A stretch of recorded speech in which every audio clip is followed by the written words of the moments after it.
Boa tarde, galera. Vou só colocar a legenda da live de hoje.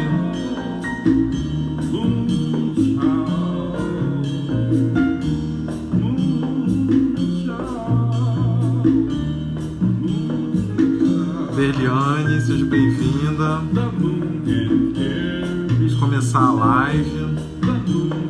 Vou já chamar meu convidado. Só colocando aqui uma legenda. Só um instante. Rainha, Cidileia, sejam bem-vindas.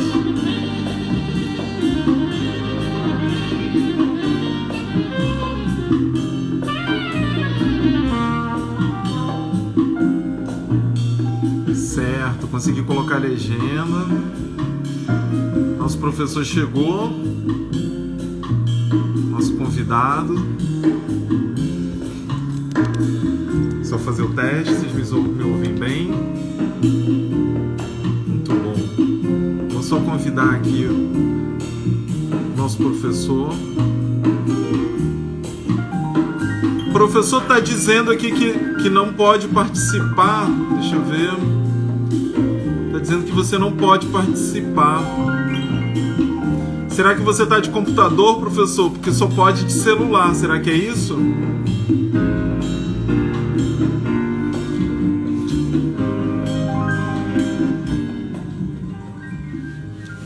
Deixa eu ver se o professor me ouve. Só um instantinho, galera. Ele está dizendo aqui como o único que não pode participar. Deixa eu ver aqui.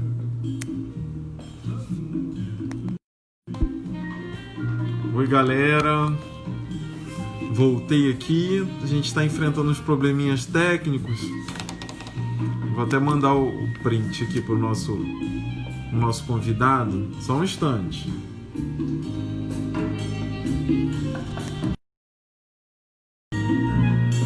Oi, galera. Vai já começar a nossa live. Opa, nosso professor chegou.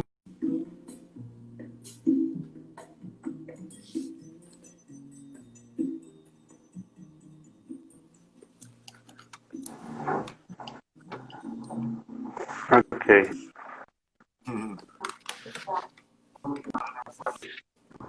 Boa tarde, mestre. Boa tarde, professor Carlos Benedito. Realmente eu estava tentando fazer pelo computador. Eu não sabia que tinha esse empecilho. O som do meu celular que não está muito bom. Espero que dê tudo certo. Tá dando. Só desligar aqui o computador. Deixa eu desligar aqui o computador. Porque aqui também a iluminação aqui também não é das melhores, mas tudo bem. No espaço que eu estou aqui. Acontece. Essa é só a primeira de live que a gente vai fazer, se Deus quiser. Gente, começo aqui. Professor, você é o primeiro homem a participar de uma live da Comissão Nacional. Ontem a gente fez a primeira com a Luciana Oliveira. E hoje a gente está na segunda edição da Comissão Nacional da ABRACRIM, Associação Brasileira de Criminalistas. Nós estamos hoje com o professor Carlos Benedito. Ele é professor da UFMA, mestre, doutor. Ele é ativista do movimento negro. Ele é, ao meu entendimento, a maior liderança do movimento negro aqui do Maranhão, que é uma das maiores do país, com certeza. Meu Deus, isso é comprometedor demais. Não, mas é a verdade. É a mais pura verdade, a realidade, e que bom que ela é essa. E que bom que ela é essa. E ele também é coordenador do Núcleo de Estudos Afro-Brasileiros da Universidade Federal do Maranhão. Cantor, compositor. Se eu for ficar falando aqui tudo, a gente vai perder a live, gente. Então eu passo a palavra ao nosso painelista para ele se apresentar e daí a gente já começa a falar de igualdade, de reparação, porque ele é um manancial e a gente tem que beber nessa fonte. Passa a palavra ao nosso painelista. Boa tarde, professor. Ok, boa tarde, Eric. Para mim, já boa noite, né? Que eu estou num fuso horário de 5 horas de diferença. Isso, fale onde você está. É importante para os nossos advogados, para o público em geral. Eu sou Carlos Benedito Rodrigues da Silva, como você disse, eu sou... minha formação em Ciências Sociais, né? Eu fiz mestrado, graduação e mestrado na Unicamp, em Ciências Sociais e Antropologia Social. Fiz doutorado na PUC de São Paulo, na área de Ciências Sociais também, com uma concentração na antropologia. Por isso eu sou professor de antropologia da UFMA, também da licenciatura de Estudos Africanos e Afro-Brasileiros, né, que é a licenciatura que foi criada pelo NEAB. E que sou ativista do Centro de Cultura Negra do Maranhão, uma participação mais intensa no Bloco Afro Comabu, né, onde eu integro o grupo de compositores e cantores do Acomabu, com muita honra. É atividade que ajuda a relaxar, né, depois de todo o período do trabalho, mas que é também um trabalho bastante árduo, bastante com que a gente faz com muito carinho e responsabilidade. Então, eu estou atualmente na África do Sul, na cidade de Cape Town. Eu vim para cá em março desse ano para fazer um período de licença-capacitação, um aperfeiçoamento na língua inglesa e também dialogar com grupos de estudos sobre música e identidade aqui na universidade, que é também minha área de estudos. Mas eu cheguei no dia 8 de março e a partir do dia 20 de março, quando constataram os primeiros casos de contaminação pelo coronavírus, o presidente fechou as fronteiras, bloqueou tudo, fechou o comércio, fechou as escolas, enfim, lockdown, né? E, efetivamente, isso está sendo muito rígido, foi uma maneira muito importante de ser tomada, né, para diminuir a expansão do vírus. Infelizmente, deu resultados, né, ao mesmo tempo com apoio às populações africanas, que basicamente é o trabalho informal, então é muita gente na rua, mercados livres, essa coisa toda. Então, e como a gente sabe, o continente africano tem suas limitações, né, com o sistema sanitário, com uma série de questões por conta do colonialismo, por conta de toda a violência que se impôs historicamente ao continente africano, também certamente também por conta da irresponsabilidade de alguns governantes pós-colonialismo. Então, mas tem ao mesmo tempo uma experiência com essas pandemias. A África já viveu, né? Vários países africanos já tiveram problemas graves com ebola, com sarampo, com febre amarela, enfim, várias epidemias. Então já tem uma experiência e diante dessa ameaça de pandemia, que o mundo esperava os 300 mil mortos na África, isso não ocorreu. Os países africanos têm um índice de mortalidade abaixo do que ocorreu na Europa, na Ásia, e Estados Unidos e Brasil. Aqui na África do Sul, que é um dos países mais afetados, África do Sul e Egito, que são os países mais afetados, o quantitativo de morte é muito alto, né? Chega em torno de 2.000 e poucas pessoas, mas não se compara, infelizmente, não se compara ao que, infelizmente, está ocorrendo no Brasil, né? Realmente, os governos africanos tomaram medidas muito imediatas. Então, eu estou aqui, por conta desse lockdown, eu não pude retornar, minha licença terminou no dia 6 de junho, os aeroportos ainda estão fechados e eu não tenho ainda nenhuma perspectiva de retornar ao Brasil. Espero que até o final desse mês eu consiga retornar. Seria extremamente prazeroso estar na África do Sul, que é um país muito bonito, tem coisas muito interessantes para se ver, mas está tudo fechado. Então, acaba não sendo tão prazeroso assim, porque está tudo... Agora que está flexibilizando, o decreto do lockdown foi por estágios, em ordem decrescente, 5, 4, 3, 2. Agora nós estamos no nível 3. Então, está flexibilizando o comércio, bebida alcoólica estava proibida a venda, agora começaram a liberar de segunda a quinta-feira, mas algumas poucas lojas estão abrindo, enfim, a vida está começando a retomar, né, a tomar o ritmo da atividade cotidiana. E, enquanto isso, eu vou ficando por aqui, participando nas lives, trabalhando remotamente, né, nós estamos trabalhando muito nesse período, com palestras e reuniões de grupos de estudo, isso a gente não para, né, a internet funcionando 24 horas, e é o jeito que a gente tem para não parar a vida, né, para dar continuidade e, acima de tudo, ter o cuidado de se proteger, porque a melhor maneira é se proteger, quem puder realmente ficar em casa a maior parte do tempo, porque é muito complicado, é uma situação drástica que atormenta a vida no mundo todo, né? Então a gente não pode brincar com isso, porque ainda é algo desconhecido. E vamos seguindo em frente, sem parar de pensar, de refletir, né, e contribuir da maneira que a gente pode com esse processo de conhecimento, no caso específico sobre as relações étnico-raciais no Brasil. Sem dúvida. Professor, aqui a situação, você deve estar sabendo, em contato com as pessoas daqui. Eu estou acompanhando, tenho acompanhado. Aqui em São Luís do Maranhão, é como se já tivesse a vacina, né? Pois é. As pessoas não estão levando muito a sério. O que é pior é que muita gente não se contamina, mas acaba transmitindo para outros. Isso é muito complicado. Praias lotadas, os bares já estão lotados de volta. Infelizmente, a situação é muito crítica. Professor, eu quero começar esse bate-papo. Não sei se você está acompanhando, mas depois eu posso enviar no seu WhatsApp. Aqui em São Luís explodiu um caso. Hoje é o Dia Nacional de Combate ao Racismo, né? É importante a gente falar isso. Lei Afonso Arinos. O racismo ainda não é um crime, mas seria uma contravenção penal. Foi a primeira lei a prever pena, né? Para falar sobre o racismo no nosso ordenamento jurídico brasileiro. A gente deve isso a esse jurista mineiro, negro, né? Ativista como você.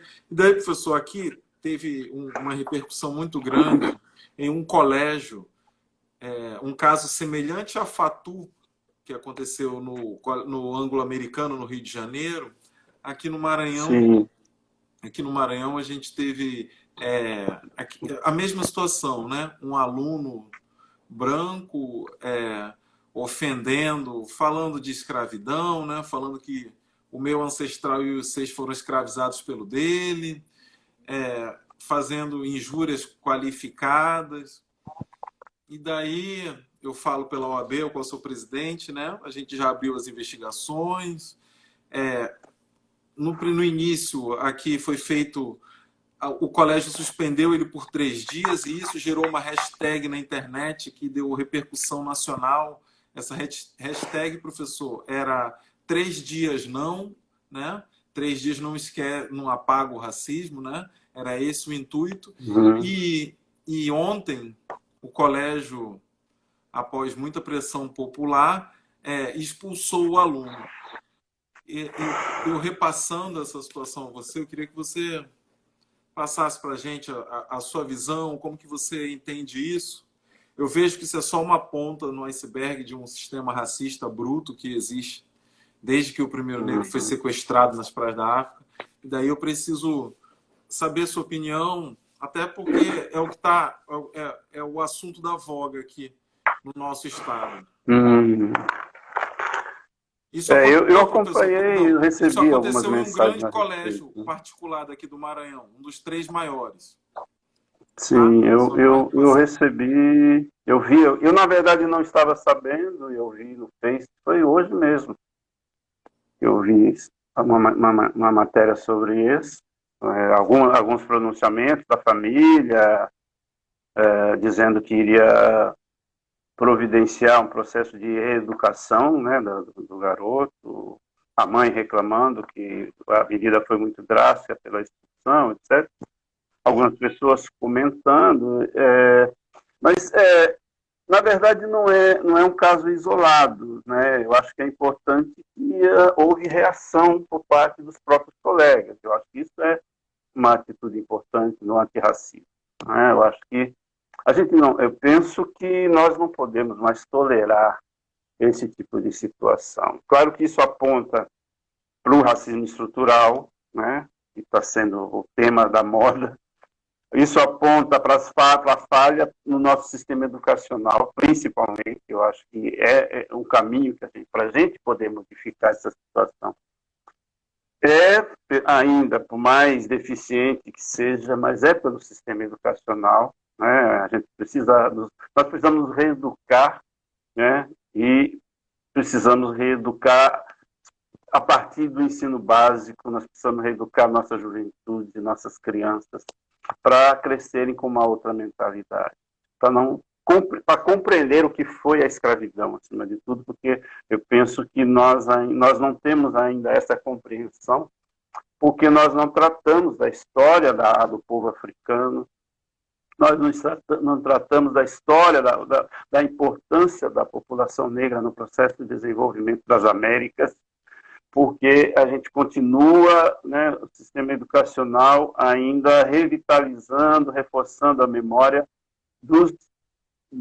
transformando criminosos em heróis. Essa é a realidade, né? Na verdade, a gente vê os grandes monumentos no Brasil, são referências aos bandeirantes que assassinaram 200 índios por dia, né? a um exército, a um patrono do exército que era chamado para debelar tudo quanto era rebelião popular.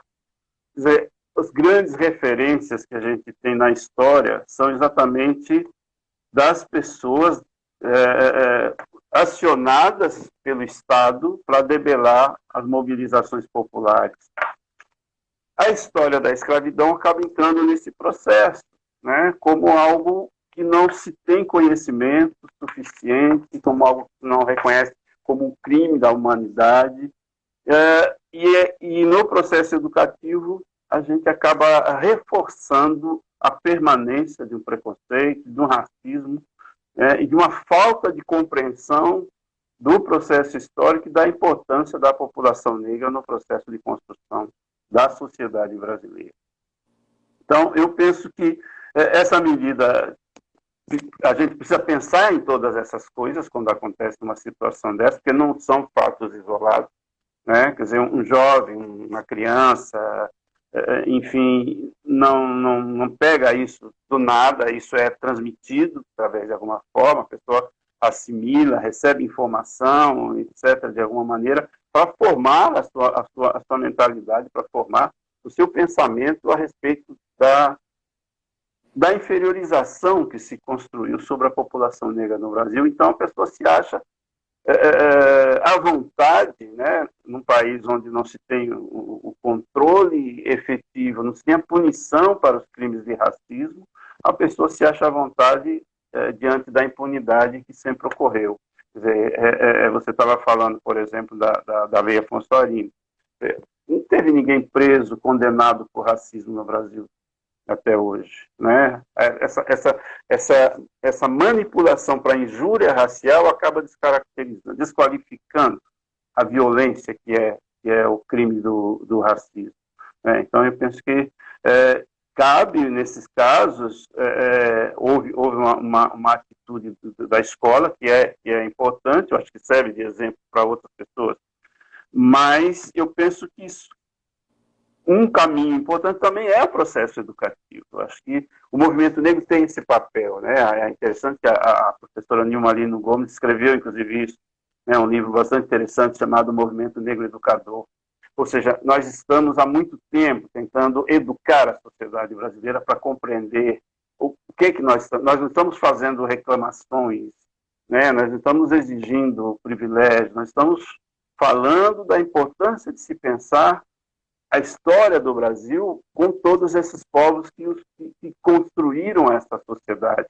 Porque é estranho que as pessoas não se incomodem, por exemplo, que você tem uma população, um país, onde tem 56%, vamos dizer, da população brasileira, segundo os dados estatísticos, isso não é invenção do movimento negro, são dados, né, das pesquisas do IBGE, que é o órgão considerado o mais importante dos dados estatísticos no Brasil, classifica o Brasil como um país que tem a maioria de população negra. E ninguém se incomoda de você chegar em determinados espaços e não encontrar negros, ou seja, acaba naturalizando uma ideia de uma inferioridade, acaba naturalizando uma ideia de uma incapacidade, ou seja, acaba desqualificando a humanidade da pessoa negra. Então, uma pessoa, né, um jovem, uma criança, se acha no direito de publicar, inclusive, seu pensamento de uma forma pejorativa, né, a população negra, talvez tentando atingir alguma pessoa com a qual ele possa ter algum desentendimento, mas isso não é, o racismo não é pessoal, o racismo não é uma questão individual. Né? O racismo tem a ver com uma população toda que foi desqualificada por conta da cor da pele. Essa é a questão que a gente precisa, é uma das questões que a gente precisa trabalhar no processo educativo. Então, eu acho que essas medidas são importantes para que também as escolas reflitam qual é a educação que está sendo transmitida, né? O que é que nós estamos ensinando, o que é que nós estamos reproduzindo. Nós tivemos a Lei 10.639, foi necessário ter uma lei para ensinar a história da cultura africana e afro-brasileira nas escolas. É um absurdo. E isso ainda esbarra no racismo de professores e professoras, na estrutura escolar, etc., que dificulta terrivelmente, né, a expansão desses conteúdos, a aplicação a adoção desses conteúdos nos currículos escolares. Verdade. O nosso colega aqui, o Richard Christian, professor, estava até falando, né, que a gente tem que cobrar do colégio a 10.639. Na verdade, alterada agora para 11.645, né? 2008, que incluiu a parte do indígena, né, na lei. Sem dúvida, isso é fundamental. Um dos objetivos da comissão aqui da OAB, professor, é repetir um trabalho que já foi realizado, principalmente na seccional de Minas Gerais, onde se adentrou no judiciário e se fez um pedido de liminar para que se realizasse perícias, né, nos organogramas dos colégios em relação à aplicação da lei. E tem também, daí eu falo em nome do meu amigo Jorge Terra, não sei se você conhece, um militante ativista do Rio Grande do Sul. Ele é procurador do Estado do Rio Grande do Sul. Ele também é o presidente da mesma comissão que eu sou aqui no Maranhão, da Comissão da Verdade e da Escravidão Negra no Rio Grande do Sul, no qual eles acharam uma solução de cumprimento para essa lei, professor Carlos, através do Tribunal de Contas, que realmente tem a competência legal para exigir de maneira efetiva o cumprimento, porque quando a gente trata de... Está um pouco complicada. Travou aqui, né, professor? Deixa eu ver se a gente volta. Mas período agora... A pandemia traz de tudo. Internet congestionada e tudo mais. Voltei. Gente, só registrar aqui a presença uma liderança do Movimento Negro da Bahia, presidente da Comissão de Igualdade Racial da OAB, professor Dandara Pinho, professor Richard Christian, cantora Gisele Padilha, a Tereza Cristine Moraes, a minha vice-presidenta, a doutora Jussiara Bernardes, da Comissão de Igualdade Racial da Associação dos Criminalistas daqui do Maranhão, a Iraci Bernardes, Denise, Sintra, Fatinha, muito obrigado, gente, pela presença de todos. Professor, eu estava falando, não sei se você conseguiu ouvir, de duas saídas, né, que a gente vai procurar buscar juridicamente. Daí espero que você volte logo para que possa também participar desse momento de estratégia que a gente vai ter para que se exija o cumprimento da 10.639, né, a atual 11.645, seja através de uma ação judicial, se pedindo uma perícia, né, para ver se está havendo cumprimento na carga horária dos colégios, vendo até a possibilidade das universidades, apesar de não estarem citadas na lei, como também através de uma parceria junto ao Tribunal de Contas, que é o órgão juridicamente responsável por fazer vamos dizer assim, essa espécie de auditoria, né? Sim, sim. No cumprimento dessa lei. E daí, professor, aproveitando esse momento importante que a gente está tendo aqui, histórico, perante a um órgão jurídico, queria que você falasse um pouquinho do ineditismo que foi a criação do Núcleo de Estudos Afro-Brasileiros da Universidade Federal do Maranhão, o qual você foi uma das bases pilares para a existência de uma coisa tão importante ao nosso povo. Eu passo a palavra ao nosso painelista. Então, do ponto de vista... Porque é interessante pensar que a nossa atuação, ela se dá na militância política, mas a partir dos anos 80, a gente começa a chegar na universidade, né? É muito tarde, né? Mas é quando um grupo de ativistas do movimento negro começam a chegar na universidade e a gente continua, né, com as nossas atividades, nos estudos, na produção de conhecimento, na formação de grupos de estudos e pesquisas sobre as questões étnico-raciais, até de uma maneira a suprir uma lacuna que os cursos, em geral, não tratam, né? Eu me lembro que eu dando aula, logo no começo da minha chegada na UFMA, tinha uma disciplina que eu dava de antropologia, como a antropologia dá aula para todos os cursos, né? Eu dava uma disciplina no curso de História, chamada Antropologia Nacional e Regional, e eram duas modalidades, uma trabalhava com a questão indígena, a outra trabalhava com a questão da população negra, e eu me lembro que eu montei uma bibliografia com autores negros, priorizei autores nessa bibliografia, e houve uma grita geral dos alunos. Alguns alunos reclamaram que a gente só vai estudar negro e coisa assim, né? Aí eu dizia, mas nós vamos estudar o Brasil por uma outra perspectiva, né?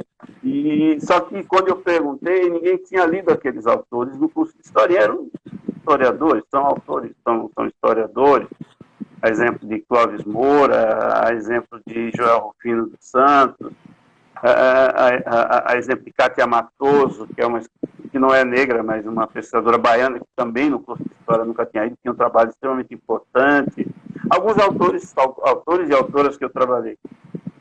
Por que eu estou dizendo isso? Porque é também o nosso papel, né, dentro da universidade, a gente chamar a atenção para trazer uma outra perspectiva de leitura, de reflexão e de interpretação da realidade brasileira. Então, os núcleos de estudos afro-brasileiros foram criados nessa perspectiva. O NEAB, o Núcleo de Estudos Afro-Brasileiros da UFMA, na verdade, foi criado em 1985, por uma iniciativa do professor Sérgio Ferretti, né,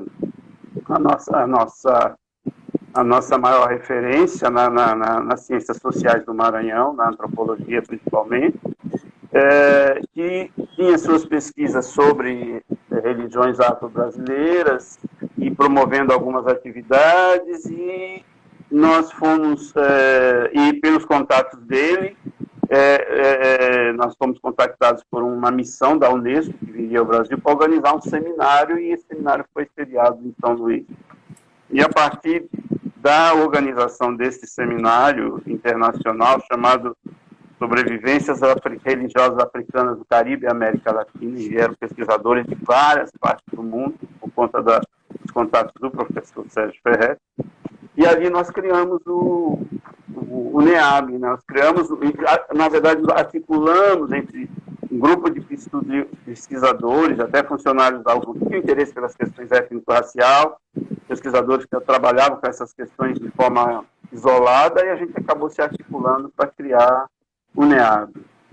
O NEAB é o terceiro núcleo de estudos criados no Brasil dessa natureza, e a partir dali e vários outros que foram criados, e desenvolvendo estudos e pesquisas, formando estudantes de vários cursos que participaram pelo NEAB,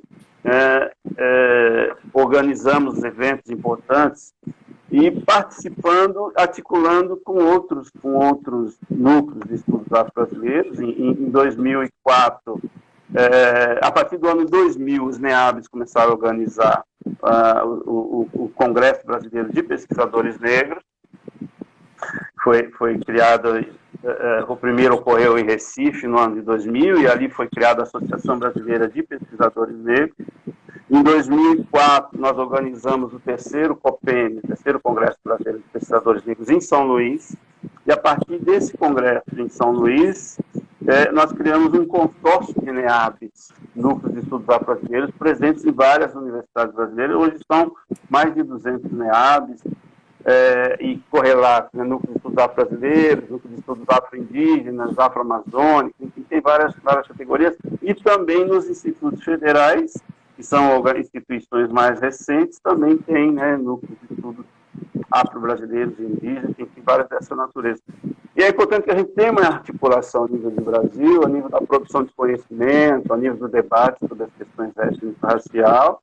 E no período de 2005, a partir de 2005 até 2009, muitos integrantes desses NEABs tiveram um papel importante no Ministério da Educação para a produção de estudos, pesquisas, de uma produção de conhecimento, exatamente para atender aos requisitos da Lei 10.639.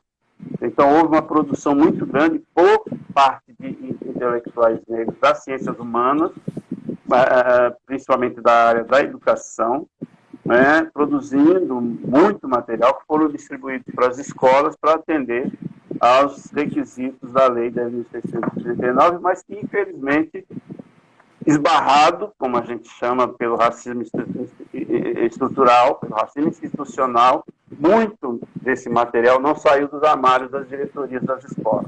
E alguns nem chegaram a essas diretorias. Então, infelizmente, a gente ainda tem uma concepção bastante racista, não dá para usar outro termo, no Brasil, que dificulta a compreensão da importância da história da população negra. E o sistema educacional acaba, portanto, a escola continua sendo um espaço de reprodução de preconceito, na medida em que não busca desconstruir uma concepção eurocêntrica de pensar a história como uma via de mão única. E aí a gente reproduz desigualdade, a gente reproduz preconceito e perde a oportunidade de novos conhecimentos, de enriquecer os nossos conhecimentos com os conhecimentos transportados do continente africano pelos negros escravizados para a construção da sociedade brasileira. Ou seja, esses conhecimentos foram extremamente importantes para construir uma história de 400 anos. Quem trabalhou, quem construiu os prédios, quem construiu a agricultura, a pecuária, quem construiu a pesca, quem construiu a cultura, o pensamento, o lazer no Brasil, foi a população negra. Então, esses saberes, esses conhecimentos precisam estar lá no livro didático, precisam ser conhecidos. E não a gente continuar, a gente permanecer pensando o negro no Brasil como se tivesse nascido no navio negreiro, como se você não tivesse uma história. Não é? E isso é drástico. Isso é drástico, porque você deforma a mentalidade de muitas crianças e praticam racismo contra crianças negras nas escolas por não conhecer a importância da sua história. Né? Então, certamente que a aplicação da lei ainda, só isso não é suficiente. Mas isso aponta para que essa não é uma responsabilidade do movimento negro brasileiro. Essa é uma responsabilidade da sociedade brasileira, das instituições brasileiras.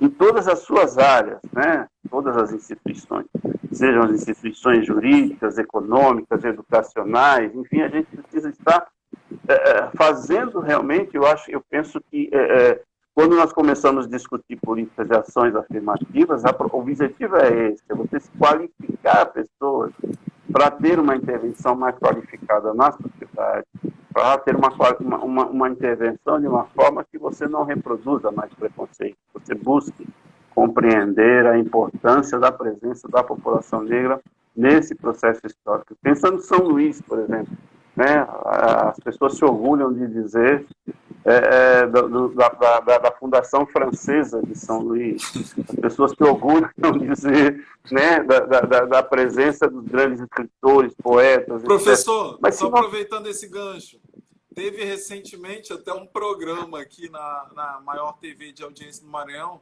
em homenagem a Daniel de Latouche, para você ter uma ideia. Eu assisti, é por isso que eu estou falando, eu assisti. E eu fiquei,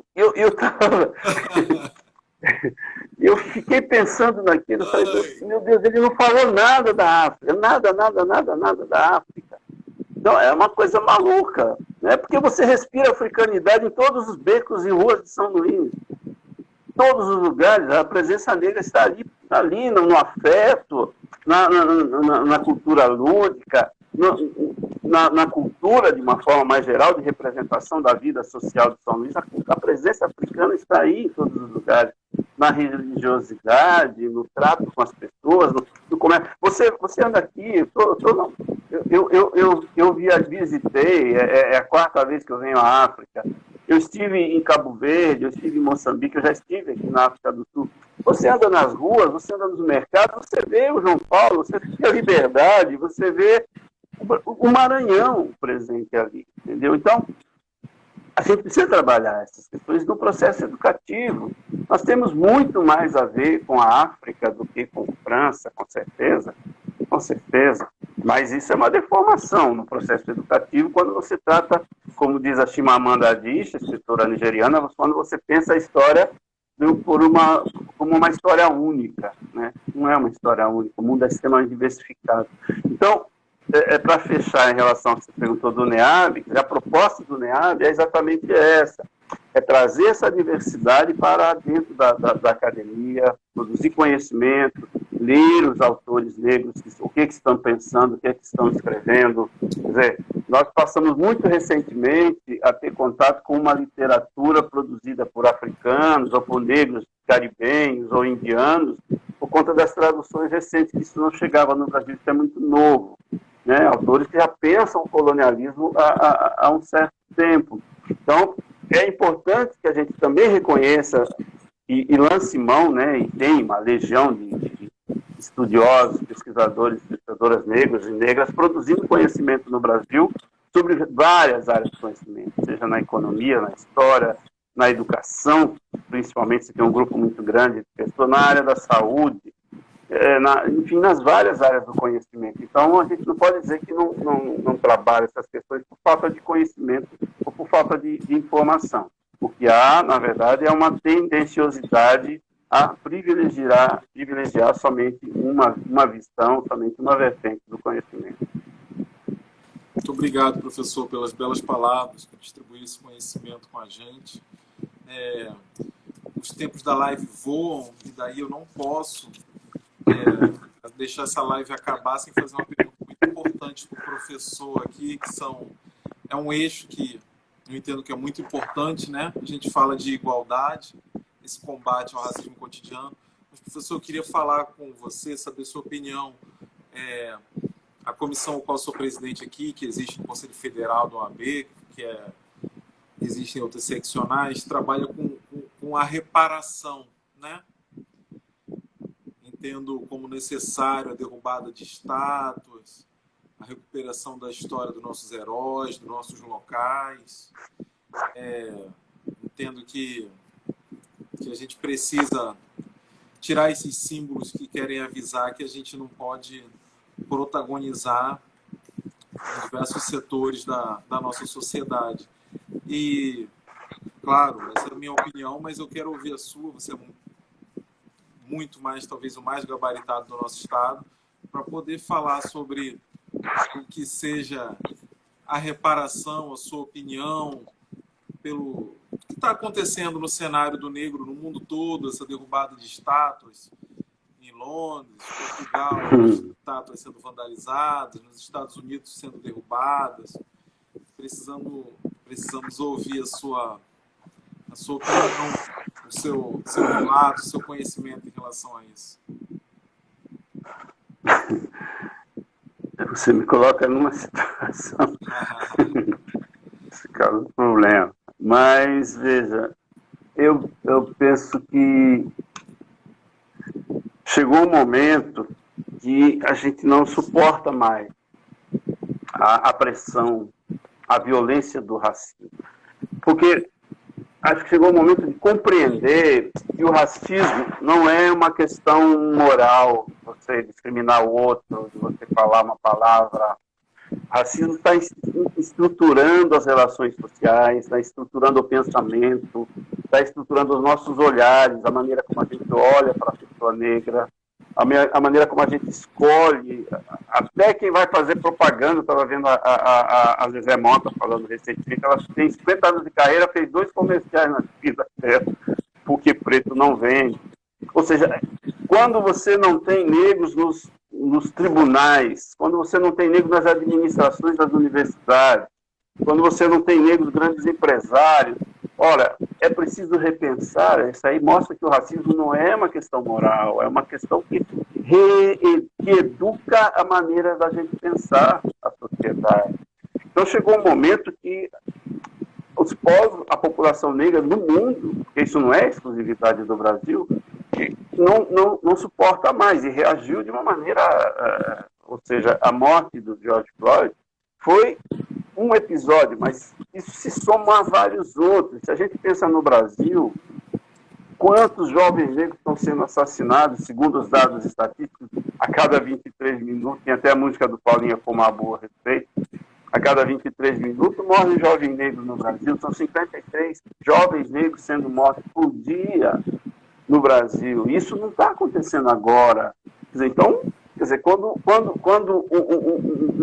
uma família negra metralhada com 80 tiros e fica impune, quando um grupo de jovens negros é metralhado com quase 200 tiros, que foi sair para comemorar o primeiro emprego, quando uma criança negra é jogada dentro do elevador para morrer e a pessoa paga 20 mil reais de fiança e permanece, não tem mobilização da sociedade brasileira em relação a isso.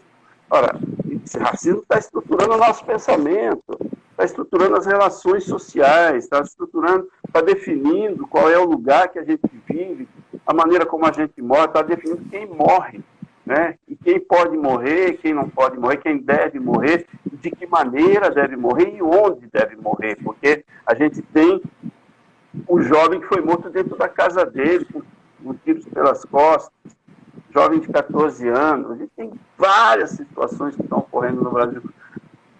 Já não é de agora. Agora, chamou a atenção, né, quando ocorreu essa situação nos Estados Unidos e várias pessoas aderiram a essa coisa de lutar contra o fascismo e contra o racismo. Mas não basta você dizer, como dizia a Angela Davis, eu nem gosto muito dessa expressão, mas é importante a gente pensar.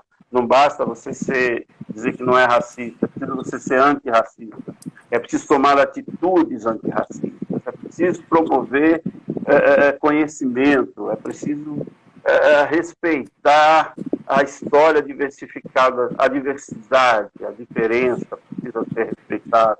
Não é tolerância, nós não estamos pedindo tolerância, nós estamos pedindo respeito e reconhecimento dos nossos direitos. Então, é nessa perspectiva que eu vejo como uma explosão de uma situação onde você chegou no limite, você não tem mais o que fazer a não ser reagir, não é? E também de forma violenta, porque o racismo é violento, o racismo marca. Eu tenho memória de 5 anos de idade da primeira discriminação que eu sofri, isso não sai da nossa memória, né? Então, o racismo é uma violência que nos acompanha no cotidiano, que nos adoece, que nos mata, que adoece também quem pratica, certamente, que adoece também quem pratica, porque porque a pessoa vai ficar o tempo todo indignada de ver pessoas negras na sua frente quando ela não gosta de negro. Ela vai ficar adoecendo em relação a isso e vai acabar canalizando essa sua doença para o assassinato de pessoas negras.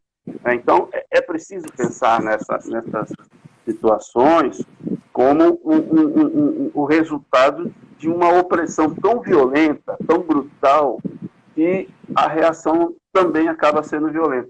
No Brasil, infelizmente, a gente não tem o mesmo tipo de postura. Eu digo infelizmente, com toda tranquilidade.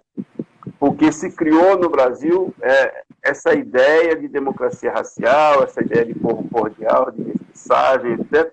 E essa mestiçagem nos fragmenta. Essa noção de mestiçagem nos fragmenta, nos enfraquece, porque a gente não reage na mesma proporção. Né? A gente acaba, em alguns momentos, se sentindo incompetente para reagir, porque tem todo um discurso da cordialidade, até de uma generosidade, que é responsável, e é esse discurso da generosidade, esse discurso da mestiçagem, da cordialidade brasileira, que é responsável pelo extermínio da juventude negra, que é responsável pelo massacre que se impõe à população negra brasileira, nos jogando para os piores lugares nas condições de moradia, nos matando mais quando tem uma pandemia como essa, porque nós não temos, né, a nossa população não tem acesso a planos de saúde, não tem condições de tratamento adequado e não tem também a informação necessária para reivindicar os seus direitos. Então, isso tudo é fruto de um racismo que está presente na sociedade ocidental, que ele vem com a sociedade capitalista, não tem como fugir dessa questão, sem pensar nas mazelas do capitalismo, na violência, na brutalidade, que reproduz todas essas desigualdades e mantém esse grupo em condições de desigualdade e acaba educando, e o sistema educacional é um dos caminhos para isso, para educar as pessoas para pensar que isso é natural, que isso é normal. Então é preciso reformular o pensamento, reformular o sistema educacional, é preciso promover uma revolução no sistema educacional, buscar outros conteúdos para trabalhar de uma história que seja mais fiel à realidade da história do Brasil. Obrigado pelas palavras, professor. Concordo plenamente, você tem toda a razão. Gente, o tempo da live voa, a gente já está com 47 minutos e a gente tem um assunto muito importante. O professor Carlos Benedito, ele tem um livro seminal que trata sobre uma coisa que está acontecendo aqui no Maranhão, juridicamente falando, que foi a resolução número 11, do dia 27 de março, que trata de mais uma remoção no território quilombola de Alcântara. Queria, professor, que o senhor sintetizasse o seu livro. Pausou aqui, alguém me ligou. Eu queria que o senhor fizesse uma breve síntese, aí a gente tem aqui 8 minutinhos, sobre seu livro, né, que fala sobre Alcântara. Eu quero que o senhor fale o título dele. Não, mas explica. Só preciso explicar isso, que na verdade o meu trabalho não é sobre Alcântara. Eu tenho algumas reflexões sobre, mas não tem uma produção bibliográfica sobre Alcântara, embora tenha algumas reflexões. Mas a gente não pode pensar Alcântara também como fato isolado, descolada dessa questão toda que eu estou falando. O racismo que está presente, o racismo que gera toda essa questão, porque não se reconhece uma importância histórica da população que viveu naquela região, que vive nessa região há tantos anos, que trabalha, que produz, que tem suas técnicas de produção agrícola, que abasteceu a ilha de São Luís durante muito tempo. Então, em nome de um progresso que não vai trazer benefício nenhum para aquela população, se desloca essa população e se instaura ali, ou seja, mesmo como que alguém chegar na nossa casa, se instaurar e nos jogar para fora sem a menor preocupação, o que vai acontecer. Então, não se teve nenhuma preocupação com o que ia acontecer com aquelas famílias. É aquela coisa do que o MBM chama da necropolítica. Né? Você pode matar, você pode morrer, não está preocupado com quem vai morrer, como vai ser sua vida, o que vai acontecer com você, é problema seu. Então você fica ou seja, tira as pessoas de uma história, né, de produção, de trabalho, de produção cultural, de vida, né, e joga essa população para o cara, ele não tem condição de reproduzir aquela mesma coisa. Ou vai para uma área distante, que não tem condição nenhuma de trabalho, ou como aconteceu, né, com as primeiras remoções, e como aconteceu com a implantação de Vale do Rio Doce, chamado Projeto Carajás, a ilha de São Luís, a cidade de São Luís inchou com áreas chamadas de invasão, nos anos 80, né, muitas áreas foram, porque a população que foi expulsa dessas áreas. E aí o que você tem? Aí você vai discutir violência. Mas essa violência ela foi produzida lá, na origem. Não é a população que é violenta. A população é consequência da violência produzida pela implantação de uma base aeroespacial dentro de um território de comunidades quilombolas que são centenários naquela área, que não se reconhece e que essa população não é absorvida, né?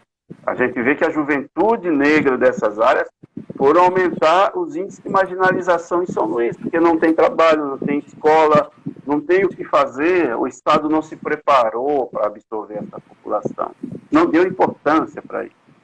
Não deu importância para criar uma infraestrutura para que essa população continuasse vivendo. Então, qual é o caminho? O caminho é o braço pesado do Estado por meio da ação policial. Ou seja, é bandido, é criminoso, vai morrer, vamos matar. E aí você aumenta, ao invés de você aumentar as opções de trabalho, ao invés de você aumentar escolas, ao invés de você aumentar até hospitais, coisas necessárias, você vai aumentar presídio. Né? Vai construir presídio, porque classificou-se essa população como população perigosa. Como se originalmente a população fosse perigosa. Porque não se considera aí toda a violência que se impõe sobre essa população por esses grandes projetos. Né? Com a conivência das instituições, com a conivência das autoridades. Então, é preciso repensar esse processo, né? Como é que a gente constrói uma democracia nessa República Brasileira? Qual é o sentido dessa República? Qual é o sentido da democracia no Brasil? Não tem democracia, não tem liberdade enquanto predominar o racismo. Não tem como viver, né? E aí não estou falando de pregar ódio racial, porque o ódio racial nós sofremos. Nós não temos como praticar o ódio racial, porque nós não temos poder nenhum. Mas nós sofremos esse ódio racial no nosso cotidiano, quando a gente entra na sala de aula, quando a gente entra numa instituição, quando a gente está andando na rua, quando a gente chega num shopping center. O ódio racial está nos focalizando o tempo todo e transforma o nosso corpo num alvo para violência policial. Sem dúvida, professor. É isso daí mesmo. Às vezes somos vistos como animais que precisam ser controlados, né? Sim, essa infelizmente é a realidade. Verdade. Gente, o tempo voou, professor. Quero que você faça suas considerações finais. A gente tem 3 minutinhos aí. Eu falo em nome da minha presidenta, advogada da Comissão Nacional da Abracrim, doutora Ananda Ferreira. Agradeço sua presença, seu aceite, a atenção com a Abracrim. Espero que esses momentos se repitam, tanto fisicamente, seja virtualmente também, para que a gente possa beber nesse manancial que é o seu conhecimento. Passo a palavra para os panelistas para as devidas considerações finais, desde já agradecendo também a todos os presentes. Também quero agradecer pelo convite, é uma forma também de sentir mais próximo, né, de casa, quando as pessoas nos veem. Eu estou vendo aí várias pessoas se manifestando. e as pessoas têm me perguntado como é que está a vida aqui. Eu digo que estou bem, né? Eu pode ver que eu estou bem, estou em casa protegido. Mas essas questões, eu acho que é sempre importante refletir sobre essas questões, né? Quando nós começamos a pensar a política de ação afirmativa na universidade, a intenção não é só colocar mais negros na universidade, mas é também colocar mais negros na universidade, mas que pensem, que produzam conhecimento sobre a realidade da população afro-brasileira. Nós precisamos produzir, nós precisamos questionar as coisas que estão acontecendo, para que fatos como esse que ocorreu nessa escola não ocorram mais. Não é responsabilidade do movimento social negro, mas nós, como ativistas do movimento social negro, temos esse compromisso. E é preciso chamar as pessoas que acreditam na democracia, que respeitam os direitos humanos, que reconheçam que a gente não terá democracia no Brasil enquanto a maior parte da nossa população estiver excluída do processo de produção, estiver excluída da vida social, estiver excluída de uma qualificação profissional para contribuir com o desenvolvimento do país. Que essa questão não é para a população negra, é para a sociedade brasileira. Enquanto a gente não tiver a compreensão desse processo, a gente continua reproduzindo o racismo e achando que o que nós falamos é vitimismo, é coisa do tipo, né? Mas é preciso pensar o que é que nós queremos, que tipo de normalidade nós queremos, por exemplo, depois dessa pandemia, porque a normalidade que nós tínhamos não estava nos servindo. Então é preciso repensar. É preciso, talvez, aproveitar esse momento, né, de alguma maneira, uma suspensão forçada da vida, para a gente retomar os nossos caminhos de uma maneira mais solidária, mais afetiva com as pessoas, né, mais compreensiva, inclusive, dos nossos processos históricos. E é isso. Agradeço também. Professor. Obrigado. Muito obrigado, gente. Vou me despedindo. Professor, muito obrigado. Direto da África do Sul, falando aqui com a gente, aqui no Maranhão, para todo o Brasil, na Comissão Nacional de Igualdade Racial da Associação dos Advogados Criminalistas. Me despeço. Professor, eu queria perguntar se nós temos autorização para salvar a live aqui no perfil, para que fique no memorial da Bracrim, para que as pessoas possam, os advogados possam acessar. Tudo bem, até eu quero ver melhor depois do que eu falei. Eu fico muito agradecido. Vai ficar live então, gente, salva aqui. A gente vai se despedindo da segunda edição das lives da comissão, com o primeiro convidado, uma honra, esse ativista do movimento negro aqui do Maranhão, que tem tanto a nos ensinar.